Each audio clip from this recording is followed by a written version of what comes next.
السلام علیکم ورحمۃ اللہ وبرکاتہ۔ بسم اللہ الرحمن الرحیم۔ ایک مرتبہ حضرت عائشہ رضی اللہ تعالیٰ عنہا نے فرمایا، حضور اقدس صلی اللہ علیہ وسلم نے تمام زندگی میں اپنی وفات تک کبھی جو کی روٹی 2 دن لگاتار پیٹ بھر کر نہیں کھائے ہیں۔ لوگوں، یہی حضور صلی اللہ علیہ وسلم کی زندگی تھی۔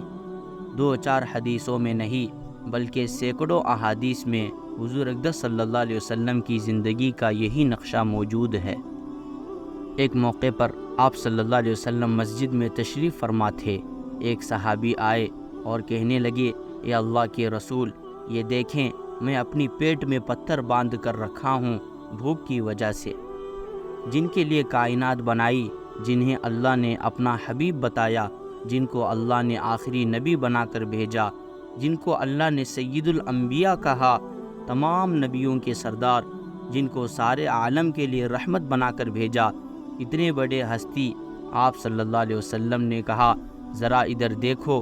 آپ نے اپنا کپڑا ہٹایا تو آپ صلی اللہ علیہ وسلم 2 پتھر باندھے ہوئے تھے۔ کوئی ایسا فقیر ہے دنیا میں؟ آپ صلی اللہ علیہ وسلم کی فقر یہ اختیاری ہے، یعنی آپ صلی اللہ علیہ وسلم اس کو چاہتے تھے۔ پھر آپ صلی اللہ علیہ وسلم نے کہا، عائشہ بھوک لگی ہے؟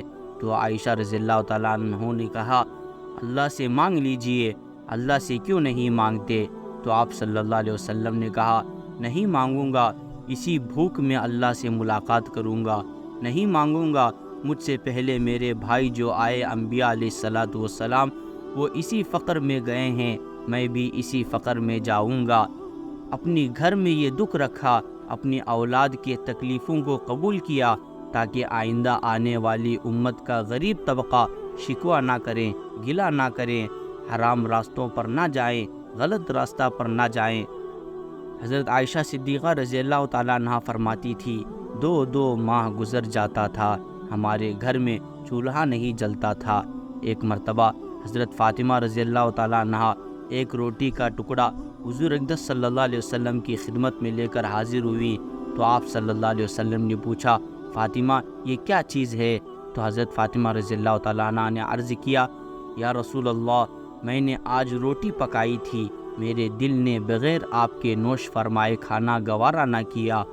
تو آپ صلی اللہ علیہ وسلم نے فرمایا، اے فاطمہ، 3 دن کے اندر یہ پہلی چیز ہے جو تمہارے باپ کے منہ میں جا رہی ہے۔ اللہ اکبر! یہ حالات تھے خاتم الانبیاء سید الکونین آپ صلی اللہ علیہ وسلم کے۔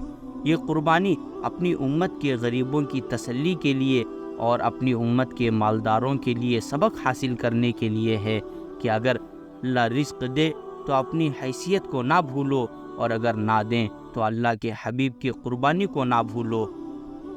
جب باغوں اور کھیتوں کی آمدنی ہوتی تھی تو حضور اقدس صلی اللہ علیہ وسلم ہر بیوی صاحبہ کو ان کا پورے سال کا نفقہ دے دیا کرتے تھے، مگر ازواج مطہرات اس کو مسلمانوں کی ضروریات میں خرچ کر دیا کرتی تھی۔ حضرت عائشہ صدیقہ رضی اللہ تعالیٰ عنہ بیان کرتی ہیں، نبی اکرم صلی اللہ علیہ وسلم کے گھر میں 1 مہینہ تک آگ نہیں جلتی تھی، کیونکہ پکانے کے لیے کچھ نہیں ہوتا تھا، اور یہ فقر ناداری اختیاری تھی، اور آپ صلی اللہ علیہ وسلم اسی کو چاہتے تھے۔ ایک مرتبہ محمد بن سیرین رحمۃ اللہ علیہ نے فرمایا، ہم حضرت ابو ہریرہ رضی اللہ تعالیٰ عنہ کے پاس تھے۔ حضرت کے پاس کتان کے 2 کپڑے تھے، ان میں سے ایک سے اپنا ناک صاف کیا، پھر فرمانے لگے، واہ واہ ابو ہریرہ کتان کے کپڑے سے ناک صاف کرتا ہے۔ خدا کی قسم، ابو ہریرہ کی یہ حالت تھی کہ میں بھوک کی تکلیف کی وجہ سے منبر نبوی اور عائشہ رضی اللہ تعالیٰ عنہا کے حجرہ کے درمیان بے ہوش ہو کر گرا پڑتا تھا۔